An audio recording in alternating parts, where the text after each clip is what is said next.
Hello guys, കഴിഞ്ഞ ദിവസം ഒരു ചോക്ലേറ്റ് കേക്കിൻ്റെ ഫ്രോസ്റ്റിംഗ് നമ്മൾ കണ്ടില്ലേ? അപ്പോൾ അതിൻ്റെ ഫൈനൽ ലുക്ക് കാണണ്ടേ? അപ്പോൾ ആ കേക്കാണ് ഈ കേക്ക്. ഇതൊരു കസ്റ്റമൈസ്ഡ് കേക്കൊന്നും അല്ല കേട്ടോ. പക്ഷെ അവർ കുറച്ച് സജഷൻസ് ഒക്കെ പറഞ്ഞിട്ടുണ്ടായിരുന്നു. ക്രീം കുറച്ച് മതി, കുറച്ച് ചോക്കോ ചിപ്സ് കുറച്ച് കൂടുതൽ വേണം, അങ്ങനെയുള്ള കുറച്ച് സജഷൻസ് ഒക്കെ പറഞ്ഞിട്ടുണ്ടായിരുന്നു. അപ്പോൾ അതെല്ലാം കൂടി ചേർത്ത് എൻ്റെ ക്രിയേറ്റിവിറ്റി മൊത്തത്തിൽ പുറത്തെടുത്ത ഒരു കേക്കാണ് കേട്ടോ. ഈ ചോക്ലേറ്റ് കേക്ക് ചെയ്യുമ്പോൾ എനിക്കൊരു കുഴപ്പം എന്താണെന്ന് വെച്ചാൽ ചോക്ലേറ്റ് എത്ര ചേർത്താലും മതിയായില്ല എന്നൊരു ചിന്തയാണ്.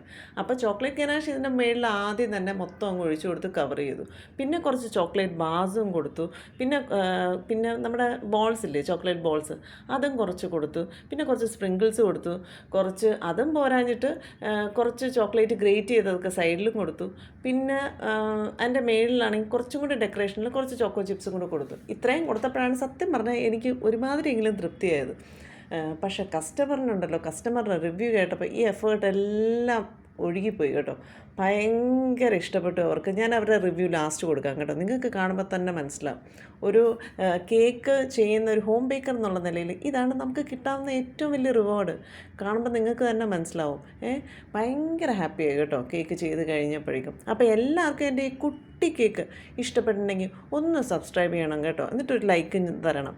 ഇല്ലെങ്കിൽ എനിക്കിങ്ങനെ സപ്പോർട്ടില്ലാതെ മുന്നോട്ട് പോകാൻ പറ്റുമോ?